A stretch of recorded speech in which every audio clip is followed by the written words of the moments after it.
ዛሬ እንደ አንድ ኢትዮጵያዊ ዜጋ በፊታችሁ ቆሜ መልእክት ለማስተላለፍ ስለታደልኩኝ ይህንንም ክብር ስለሰጡኝ ክቡር ጠቅላይ ሚኒስትርን ከልብ እያመሰገንኩ ሁላችሁም በዚህ ቦታ የታደማችሁ በሙሉ ለኔ ክብር ለመስጠት በመወሰን እዚህ ቦታ በመገኘታችሁ የተሰማኝን ክብርና ምስጋና ለማቅረብ ፍቀዱልኝ።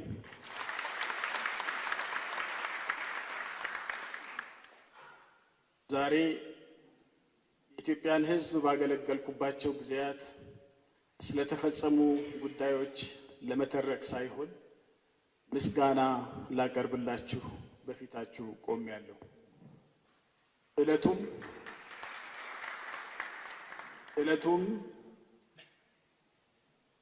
በሀገራችን ለምንመኘው ለምናስበው ዴሞክራሲያዊ ስርዓት ግንባታ የበኩሉን ታሪካዊ ሚና እንዲጫወት ክቡር ጠቅላይ ሚኒስትርና ባልደረቦቹ ይሄንን ስነ ስርዓት ማዘጋጀታቸው ያላሰብኩት ቢሆንም ከልቤ ደስ ያለኝ በመሆኑ በድጋሚ ላመሰግናቸው እፈልጋለሁ።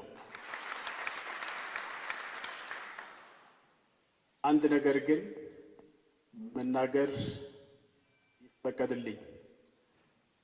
የነበርኩበት አገርን የመምራት ኃላፊነት እጅግ ከባድ እንደሆነ በሕይወት ልምምዴ ተገንዝቤያለሁ። ዛሬ እዚህ ቦታ ቆሜ ስናገር ክቡር ጠቅላይ ሚኒስትር የሚጠብቃቸው ስራ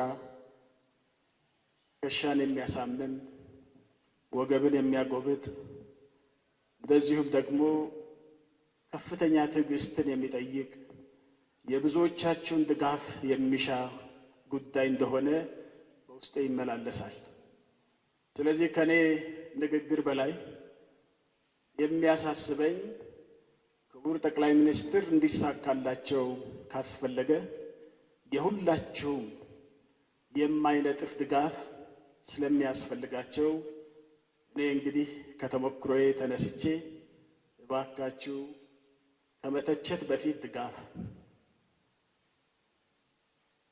ከመውቀስ በፊት ምክር የሚያስፈልጋቸው በመሆኑ ሁላችሁ በዚህ ጫማ ውስጥ የገባ ሰው ብቻ የሚረዳውን ነገር